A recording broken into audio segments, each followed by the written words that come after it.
Hey guys, in the last video we took the BMW to the racetrack. It was our first time racing with the car running on E85.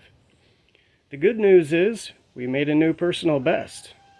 If you haven't seen the video, there's a link right up in the corner. The bad news is we broke the rear differential. So in this video we're going to fix the rear differential. But we're not just going to fix it, we're going to do one better. We're going to install a limited slip unit.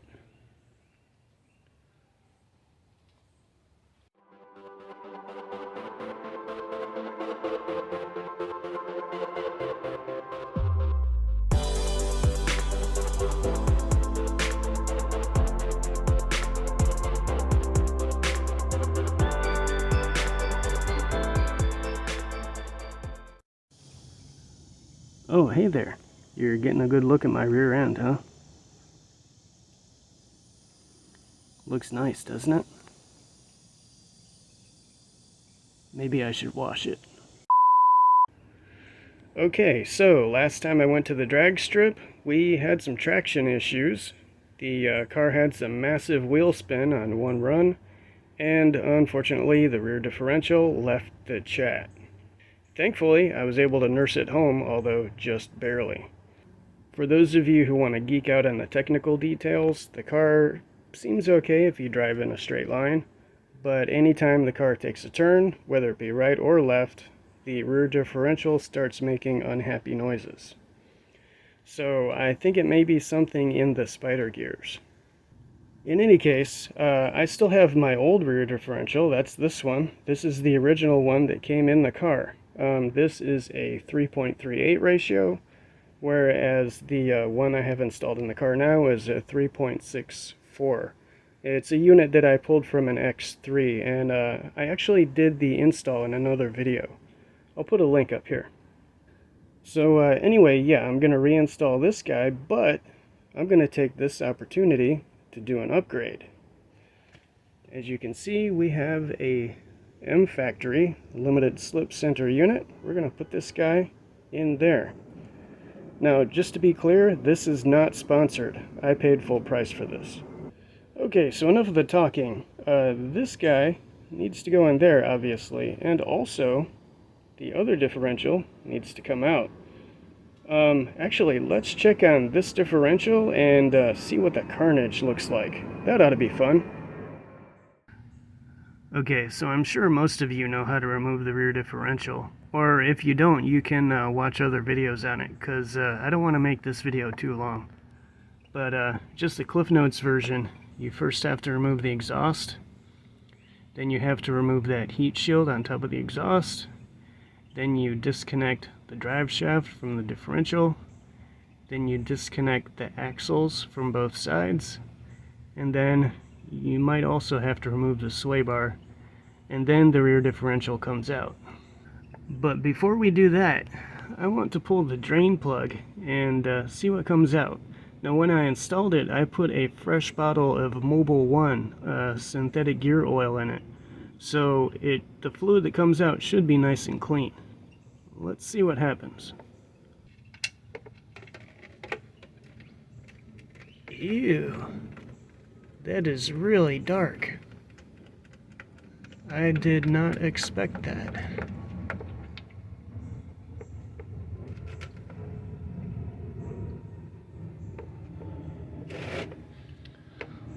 Alright, we'll let that drain for a little bit, and then we'll put the fluid on the table and check for sparkles. Okay, here's a closer look at the rear diff oil, and wow, is it dark. I'm going to take a flashlight and try to shine it through the side. Check that out. There is like zero light transmission. That's how dark it is. Now, like I mentioned earlier, this was fresh Mobil 1 gear oil. And also, when I had that differential apart, I cleaned out the insides with brake cleaner, so I'm really surprised the oil came out this dark.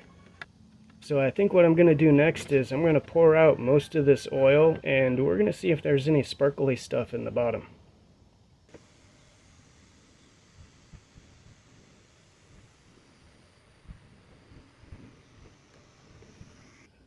Okay, so I don't see any sparkles, and there's obviously no chunks either. Interesting. With all the unhappy noises the rear diff was making, I was sure there was going to be some trash in the oil. But, nope. That's interesting. Okay, so, I might as well go ahead and remove that rear differential. Like I mentioned earlier, I'm going to do that off camera because I don't want the video to get too long. Okay, folks, the rear differential is out. Like I mentioned earlier, we had to remove the exhaust. We also had to remove that big heat shield under there. We had to disconnect the drive shaft and the two axles. I also disconnected the two mounting brackets for the sway bar, let it hang down. And last but not least, we also had to remove that bracket in front of the rear diff. And now that we've got this differential out of the car, let's check it out, see what's wrong with it. There go the neighbor's chickens. Okay, so first I'm just going to try to turn it by hand and see what happens. Okay, that's not bad. There's a little bit of slack in the gears, but that's normal. And it turns pretty easy. Alrighty. Now, since this is an open differential, I should be able to hold this flange so it doesn't rotate. And then if I rotate one of these flanges, the other one should rotate the opposite direction. So for example, if I hold this still and I turn this way, this one should rotate that way. Let's try that. Okay, so I'm going to hold this still. I'm going to try to turn this one that way.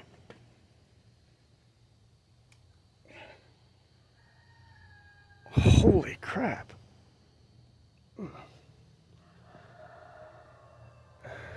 It does not want to turn. You're not supposed to do that. Okay, so now I'm going to use a pry bar to keep this flange from turning, and I'm going to try to force this one to turn with the breaker bar.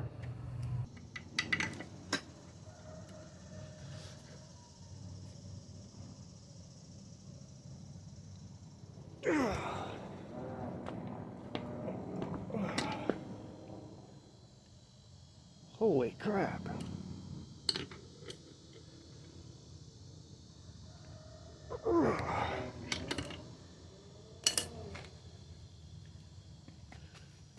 Okay, there is something seriously wrong inside that differential. Let's take it apart.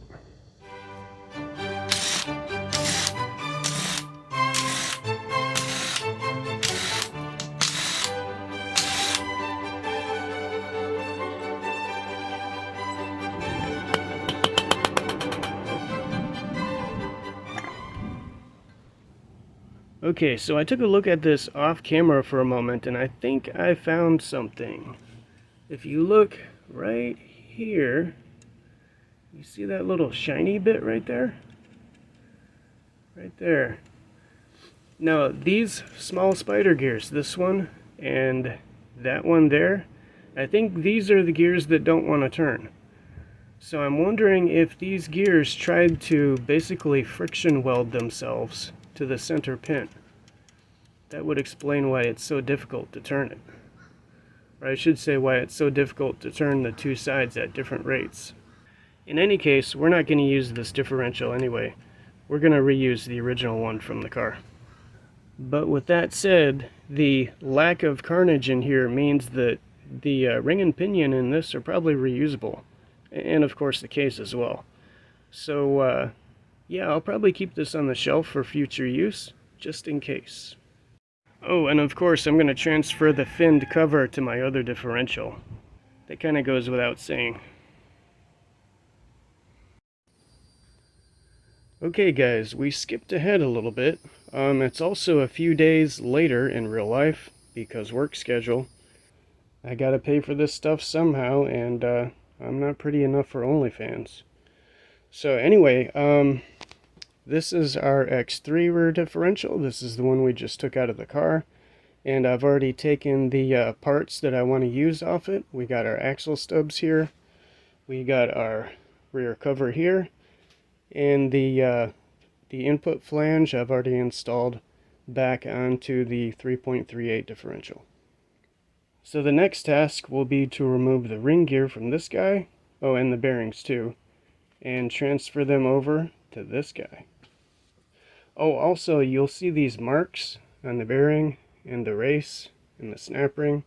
I put these on the left side parts so I know which bearing race goes with which bearing, and also which snap ring goes on which side, because they might be different thicknesses, and that matters because that sets the preload on the gears in the rear differential. Alright, so let's zip off these bolts and get that ring gear off there.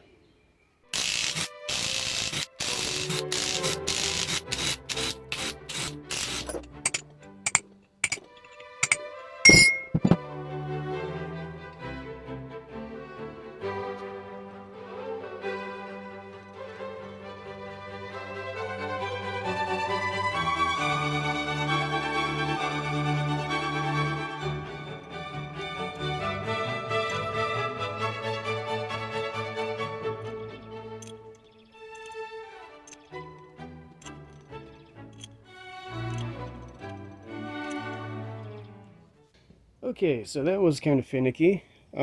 These bolt holes are just barely big enough for the bolt to fit in, for obvious reasons. So they had to be lined up perfectly with the bolt holes in the ring gear. To make that happen, I used a punch, and I put it in the bolt hole, and I just finagled the thing back and forth a little bit till the bolt dropped in and threaded in without any difficulty. And then, of course, I did that continuously until all the bolts went in easily. So now, all I need to do is snug up these bolts to draw the ring gear up until it bottoms out. And then after we get the bearings on and everything, we'll do the final torque on these guys.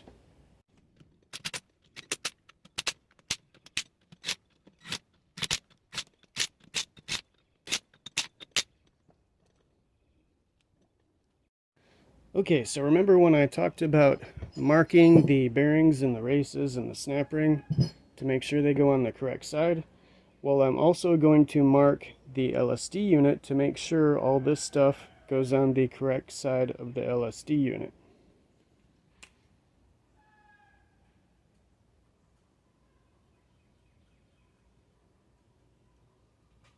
There we go.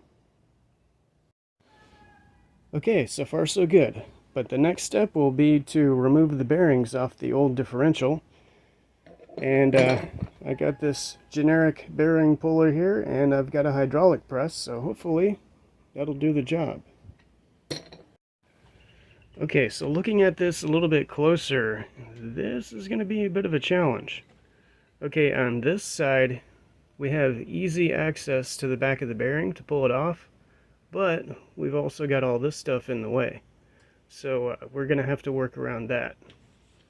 On this side, there's plenty of room around here, but there's like nowhere on the back of the bearing to grab hold of it. So I'm not sure what I'm going to do there. Okay, I'm not going to lie, this is pretty sketchy, so engage safety squints.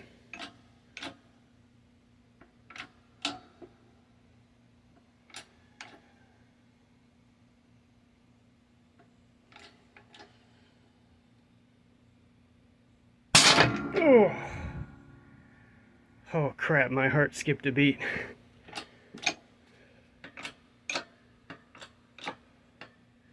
Whew, okay, nobody died. Awesome. Alright, so we got one bearing, but this was the easy one. We still have one more to go, and this one, like I mentioned earlier, is going to be more of a challenge because there's really not any meat for me to grab onto to pull that thing off. So, I'm not sure what I'm going to do here. Let me try to figure something out. Okay guys, I think we got this figured out. Like I mentioned a minute ago, we need to get this bearing off of the differential, and there really wasn't any room to get the bearing puller in there. Although, there is now. So here's how I did that. I got a chisel, and this particular space, or this particular spot on the differential, the edge of the bearing right there sticks out just a little bit. So you can get a chisel in there, just like this. Give it a couple whacks with a mallet. Then you flip the differential over to the other side. There's another spot exactly like this under here. And you do the same thing. Give it a couple taps with a mallet. Flip it over, tap it some more, flip it over, tap it some more. Lather, rinse, repeat, and eventually you'll have yourself a little gap here that you can get your bearing puller into. Awesome. Oh, and I forgot to mention, while you're doing this, make sure the bearing is not actually resting on anything. Because, I mean, you're pounding on this with a hammer. You don't want to pound your bearing into oblivion, you know? Okay, here we go, boys. Safety squints engaged.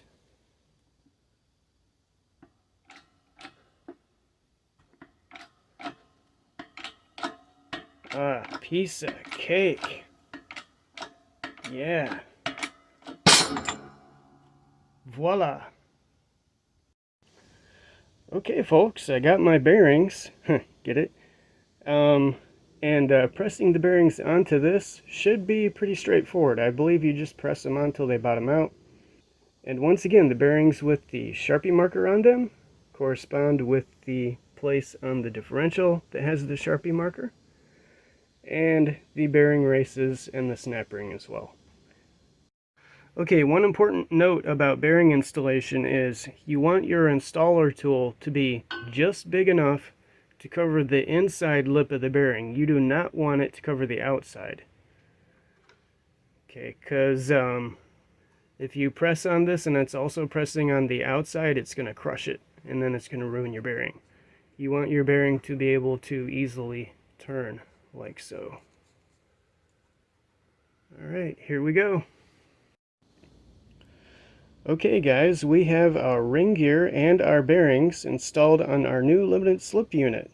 This guy's basically ready to install, although I do still need to torque those bolts. Don't let me forget about that.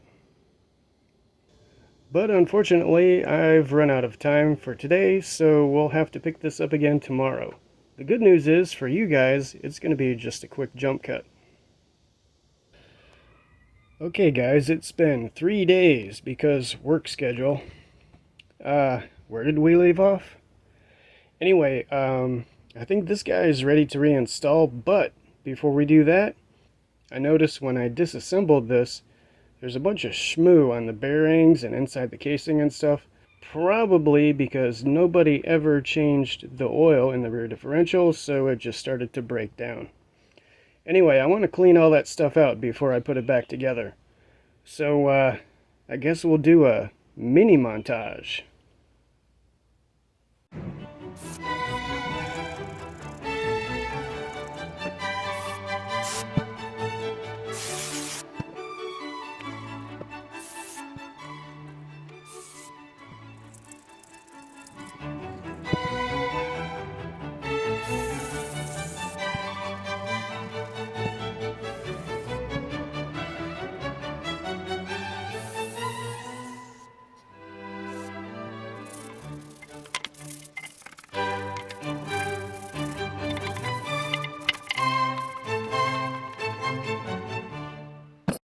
Okay, so off camera, I cleaned off the outside of the diff casing with a brush and some paintbrush cleaner. And it looks pretty nice. Alright, let's put this guy back together.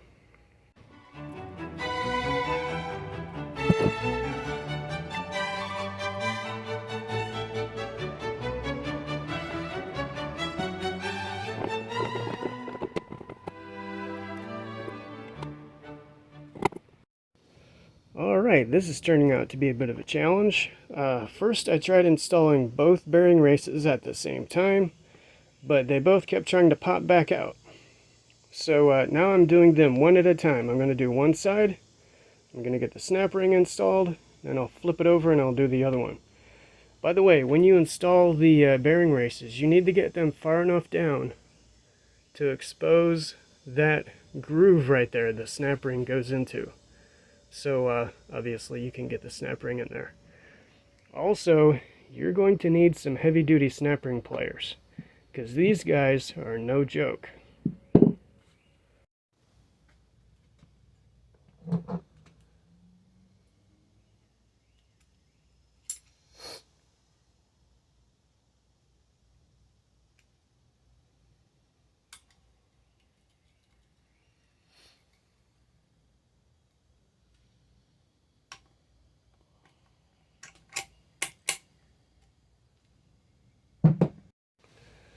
It's also important to make sure that snap ring is fully seated in that groove, because you can see right here it is not.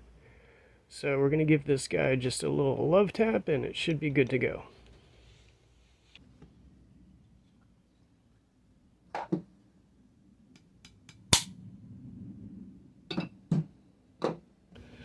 Okay, before we finish putting this guy together, I want to check a couple things. First of all, since we just installed an aftermarket center section on the rear differential, we want to check and make sure that the gear mesh is actually correct.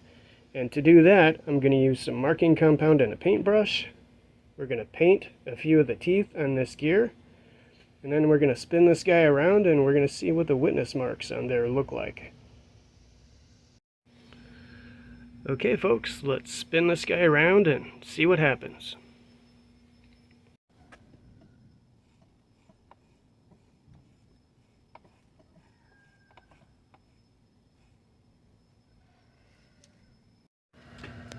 Okay folks, I'm not an expert on rear differentials, but that looks pretty decent.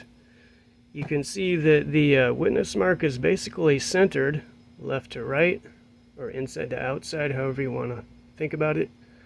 And it also appears to be centered bottom to top. And I think that is pretty much ideal. Man, that yellow stuff gets on everything. Anyway, there's one last thing I want to do, and that is to check the gear lash between the pinion and the ring gear. You see, if you can hear that, there's going to be a little bit of play in the gears. There's actually supposed to be a little bit. The question is how much. If it's too much, that's not good. Okay, so for those who don't know, the gear lash is basically how much play there is in the gears. So for example, the gear lash is going to allow this ring gear to go back and forth just a tiny little bit. You can actually hear it if you listen closely.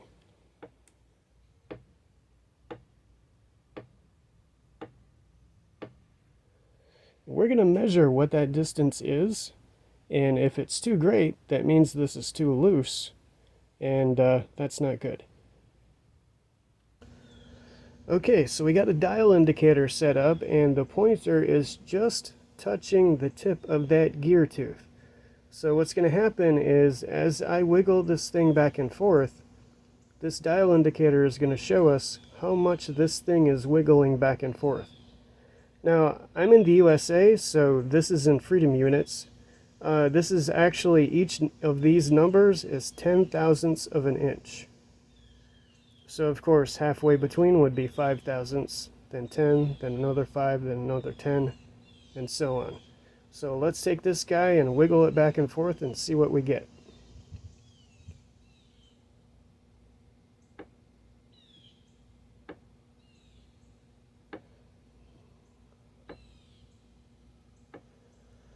Well, it looks to me like it's about 5 or 6/1000ths of an inch, maybe 5.5.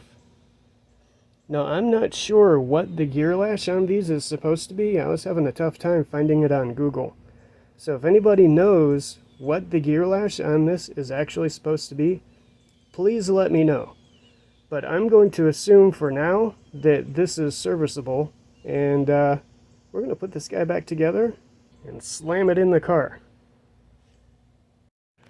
Okay, I think next I'm going to install the axle seals into the differential case. I got these fresh units from Cortico. These are good stuff. Actually, before I install these, I'm going to drizzle a little bit of gear oil into the bearing just to get it pre-lubed.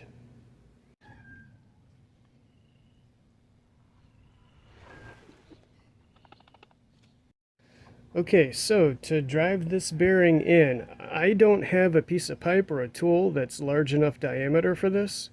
So, yeah, I'm just going to use a big old screwdriver. Now, you got to be super careful when you're doing this because obviously you don't want to poke holes in your seal because then it won't seal very well. What I'm going to do is I'm just going to take the screwdriver and gently tap it and just sort of work my way all the way around the outer edge, just the outer edge. By the way, I switched over to a socket extension because I think that'll be safer than a screwdriver tip.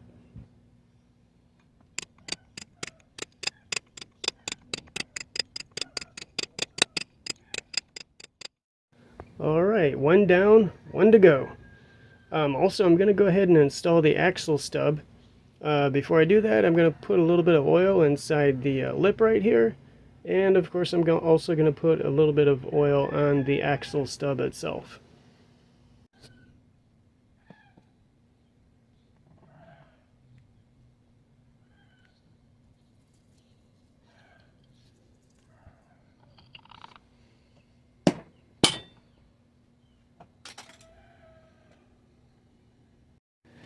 And of course, I'm going to do the same procedure for the other side. Now, you've already seen me do it once, so you probably don't need to see me do it again. So, yeah, jump cut. Okay guys, the limited slip assembly is almost complete. All I need to do now is reinstall the rear cover. But before I do that, I'm going to go ahead and take this opportunity to dump all the gear oil into the differential. I mean, it's open. Why not?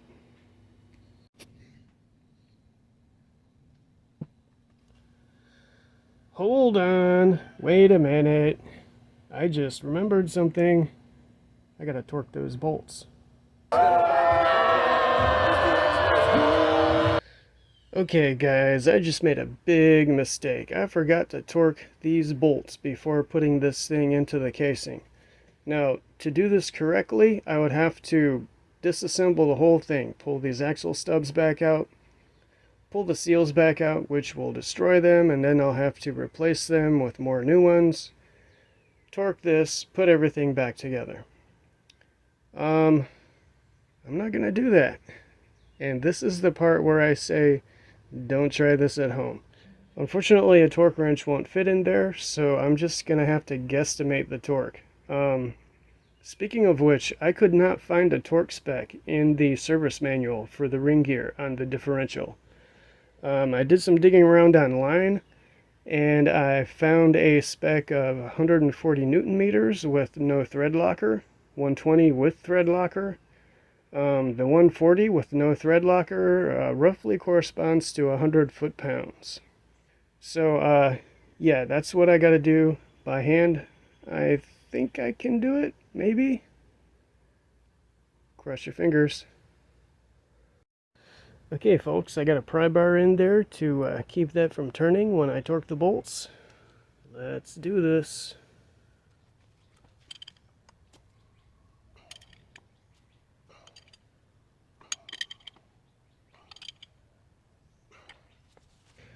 Alrighty, these bolts are now torqued to factory spec. You can tell from the paint marks. And actually, off camera, I did some hot wrench on wrench action, so it'll be fine. Okay, finally, it's time to install the rear diff cover. These originally came with a paper gasket. Unfortunately, those are not available anymore. However, there was a tech bulletin from BMW saying to use RTV sealant instead. So, that's what we're going to do.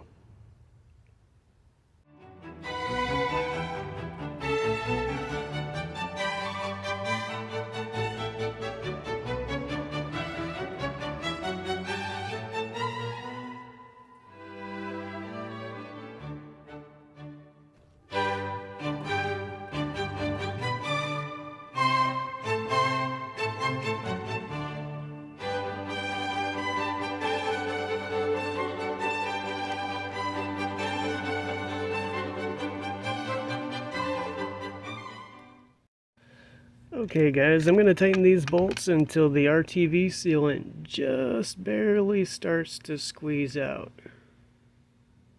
Like that. Then we'll give the sealant a couple hours to cure, and then we will do the final torque on these bolts. Okay folks, the rear cover is installed. I torqued the rear cover bolts to 16 foot-pounds. It's starting to get dark outside, and it's going to be difficult trying to film underneath the car while I'm working under there, so I think we'll just skip ahead to the rear differential installed. Okay, so here we are, staring at my rear end again. Interesting how things come full circle. But seriously, I worked late into the night last night to get this guy put back together, and I can't wait to drive it. Okay, so it's been about a week since I installed the limited slip unit. I had a chance to drive the car a bit, and wow, what a difference!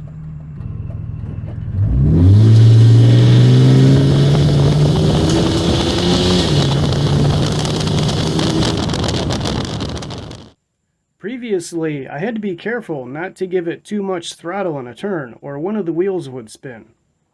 But now I can steer it into a turn and hit the throttle, and it just goes.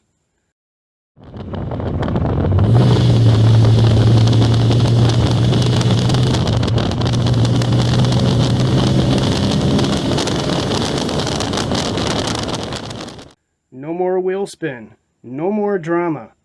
This thing hooks and books. The limited slip upgrade is totally worth it. Oh, and one more thing. This video should be released on July 4th. So I want to wish everyone a happy Independence Day. Have fun, stay safe, and be dirty? Something like that.